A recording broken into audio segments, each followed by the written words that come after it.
Top of it, man. We're gonna get on Lil Durk today and his whole situation. Let me give you guys some extra game, man, for those of y'all out here, man, trying to, commit these crimes and you doing it with gang-related things in mind. Man, when these people get you, when you do these crimes and you are part of a gang, and a gang being three or more people who identify themselves by a certain color, a certain handshake, things of that nature, that's what these federal people describe as a gang. Now, once you commit a crime, right, they consider that in furtherance of the gang.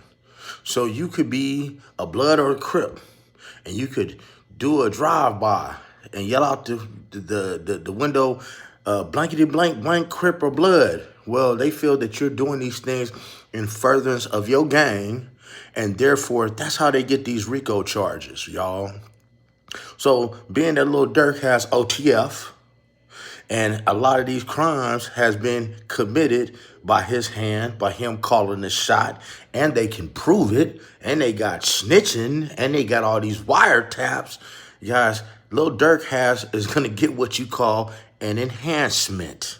And when you get an enhancement, especially that gang enhancement, they consider you almost like not just a violent criminal, but almost like a terrorist when you get that enhancement. And in a lot of cases, that can almost double the time you spend in court. You spend in prison. Because when Lil Durk gets ready to go to prison, you have what's called a PSI hearing, right? Your pre-sentencing interview. That's where they're going to get with parole and probation for the feds. They're going to look up his history. They're going to talk to him and see what type of person he is, what type of influence he has, and they're going to look at the case. Okay, because he's gonna take a deal. He's not gonna take a trial and risk getting the death penalty. That ain't happening. He ain't that stupid.